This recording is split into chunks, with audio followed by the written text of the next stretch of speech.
Today in Agronomy on KFIL AM 1060 with Pioneer Field Agronomist Allie and Josh Schaffner. Here's Josh and Allie. Good morning, Southeast Minnesota. It's June 16th, 2021, and this is episode 74, Allie, episode 74. So obviously, kind of a different week. Obviously, the crop has changed a lot with all the warm temperatures and the sun, Allie. However, I think kind of this moisture situation is kind of front and center in everybody's mind, but not a lot we can do but kind of sit back and wait and hopefully get some relief from this. But on the flip side, Allie, the crop is progressing at a pretty rapid rate across the area. Yeah, I'd say, we're forming a new leaf collar easily every 2.5 days. So we're really starting to push this crop along. And obviously this heat has continued into this week. And unfortunately, no rain again this week as well. So we'll be watching what maybe the forecast does tomorrow. Hopefully that'll bring us something across the area. But if you look at, generalizations across the area we cover in Southeast Minnesota, on average, we're trending roughly, would you say 50 GDUs above the normal? I think if you summed it up, we're probably closer to 80, 85. If you just look at it, that always ranges. There's always some hot pockets across the area. There's some cooler pockets, but I think on some of the summaries here, we're looking at, some areas of Southeast upwards of 134 above the average and some, maybe 51 above the average. And if we rewind, Allie, you think about how cold the month of April and May were, it's kind of amazing that we're sitting here in the middle of June and we're actually ahead on GDUs. Yeah. And it's, like you said, we are stretching that crop, but obviously we do also want to look at across the area. Moisture wise, we are below the average, at least a couple of inches across the area. And everyone in Southeast Minnesota has officially moved in, unfortunately, to that moderate drought status. I think what's the one thing flashing in my mind is just that for how nice planting conditions were, we've certainly been testing this crop along the way. I think, anxiety levels are high just because we kind of feel like we're trying to capitalize on the markets and what we maybe felt like we lost in 2020 with the crop prices not quite where we wanted them to be. But I think, with these drought conditions, there's just a lot of talk around crop size, management decisions, marketing, et cetera, et cetera.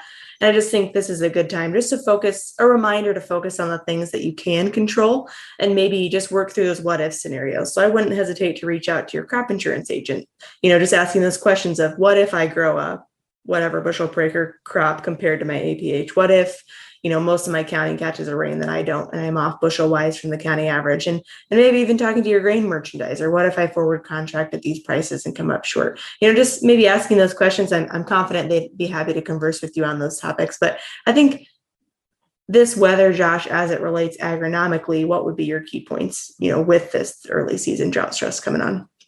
Yeah, a lot of it, I think you said it best, control what we can control. And I know there's a lot of anxiety out there of, can we get production, paired with price, right? That's always the hardest thing. There's years you got production, the price, and there's years you got the price, but you don't have the production. And I think coming off of some tougher economic times, everyone would sure like to try to take advantage of this and get the production. But, the biggest thing that I think we have to do agronomically is like you said, control what we can. And a lot of that just, revolves around, kind of staying the course, what we need to get done. To this point, we've managed the crop accordingly. And, there's a few little tweaks we got to make here with the current conditions. But, the big thing is, we still got to feed this crop and we still got to protect it, whether it be, from a weed control standpoint, which we've kind of wrapped up the corn. And now we're really getting busy into the soybean side of things, of getting them sprayed. And there's some concern there too, in these conditions, are we going to ding the beans or is there some risk there? And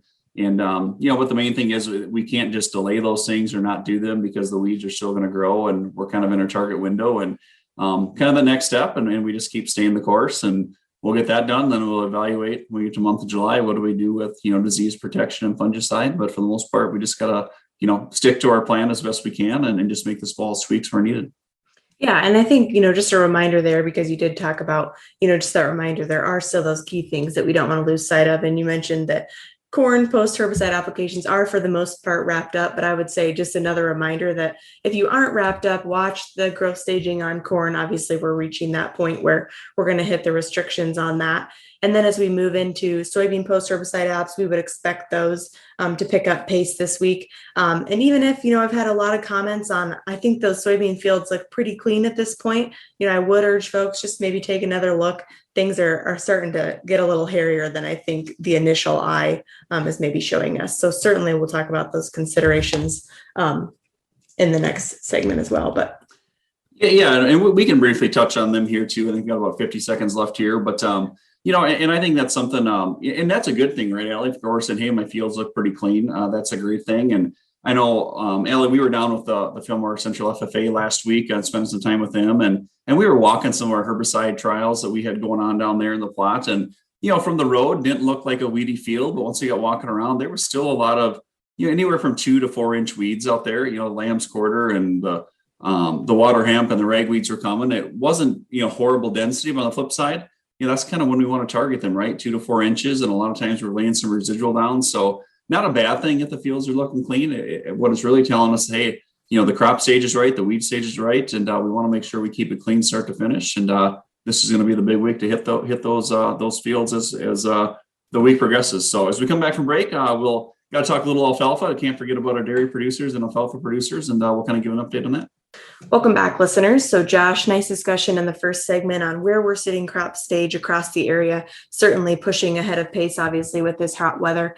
But we obviously talked about the weather and as it relates to this drought that we're coming into here very abnormally for maybe this early in the season, but are getting quite a few questions on that we just wanted to hit on real quick. We are, of course, questioning, what is the impact of this early season drought stress? What could this potentially mean for the crop? And I think we obviously know this corn is showing signs of stress, and it's as we get closer and closer to the reproductive stages, that's when we would expect a greater impact on yield. But any just comments on maybe what one could be looking at potentially for impact on yield at this stage in the game? Yeah, great question, Allie, and one that I've had a few times of. As we have some fields, definitely starting with some of the lighter soils. I think we still have a lot of the heavier ground that's hanging in there. I'm not saying you're not seeing some pockets of stress, but it's not whole field stress. But prior to V12, corn can handle quite a bit of stress. Like you mentioned, we'd much rather have this dry pattern now versus say as we're in the reproductive phase of the crop as we get to mid-July and into August. But, by a rule of thumb, and this can vary by environment, this can vary by hybrid or even fertility levels. But if we have corn actively showing the stress at this stage, which, we'd probably want to say seeing some curling or some rolling of the leaves, we're probably looking at anywhere from 1 to 3% yield loss per day in the worst situations.